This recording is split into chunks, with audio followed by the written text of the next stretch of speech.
Сайн байцгаана уу? Та бүхэндээ өнөөдөр сайн дурын даатгалын гэрээ захимаар байгуулах зааврыг хүргэж байна. Иргэн та portal.n даатгал.mn вебсайт руу орж нэвтрэх товчийг дарна. Дан системийн эрхээр нэг удаагийн нууц код, тоон гарын үсэг, банкны эрхээр нэвтрэнэ. Дараах цонхны зөвшөөрөх товчийг дарснаар нэмийн даатгал дахь өөрийн бүртгэл рүү орно.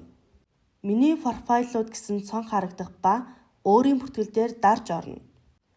Захим үйлчилгээ авах сайн дурын даатгал, даатгуулагчийн төрлийг сонгоод энгийн, малчин, 3 хүртэлх насны хүүхэдтэй их, хөгжлийн бэрхшээлтэй хүүхдэд асарч байгаа их эцэг гэх мэт хүсэлт гаргах товчийг дарна.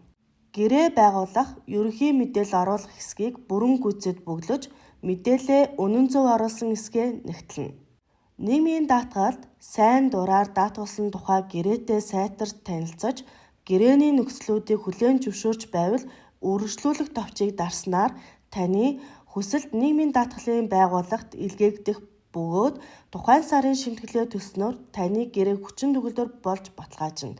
Сайн дурын даатгалын төлбөр төлөх заавар.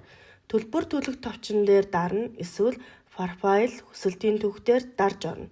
Шимтгэл төлөх, саруудыг сонгож үргэлжлүүлэх товчийг дарна. Төлбөр төлөх банкаа сонгосноор танд QR код харагдах бөгөөд уг кодыг уншуулж төлбөр төлөх үйлдэлийг амжилттай хийснээр таны төлбөр баталгаажих болно. Анхаарал хандуулсанд баярлалаа.